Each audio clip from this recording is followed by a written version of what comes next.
የጫካ ሳተላይት ሲቲ ያልነው ከዋናው የኛ ከተማ ከምንለው 3 ኪሎ ሜትር 2 ኪሎ ሜትር መንገድ እንኳን አይሄድም። ከ80 ከ90 በታች አይደለም ሌሎቹ። የኛ ግን እዚሁ ነው፣ ቅርብ ነው። አሁን ጫካ ሲባል ሰው ቤተ መንግስት እያለ ነው የሚናገረው። ያው እንደምታውቁት ሳተላይት ሲቲ መሆኑ ሲገባውና ሳተላይት ሲቲው ነባሩን ሲቲ እንዴት አድርጎ እንደሚያቀፍ በሚያይበት ሰዓት ትውልዱ አንደርስታንድ ያደርገዋል። ሌሎች ደግሞ ይማሩበታል። ርቀን ወተን ቢሆን ኖሮ አሁን 100 ኪሎ ሜትር 150 ወተን ባዶ ቦታ ላይ ብንገነባ ለኛ ከአጭር ጊዜ አንፃር ቀላል ነው። ከረጅም ጊዜ አንፃር ግን የሀገር ሀብት ጥፋት ነው። ባለፉት 5 ዓመታት ኢትዮጵያ ውስጥ የሰራናቸው ስራዎች ሰብስበን ጫካ አካባቢ ብናደርግ የትም ሀገር ሄደን ካየናቸው ሞደርን ሲቲዎች የተሻለ ነገር እናሳያለን።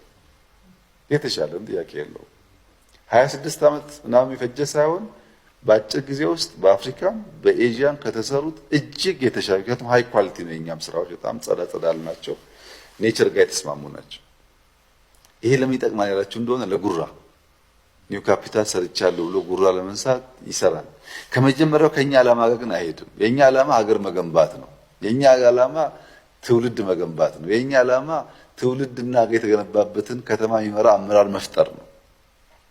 ሰብስበን አንድ ቦታ በማሳየት ፖለቲካል ትርፍ ማግኘት የኛ ዓላማ አይደለም።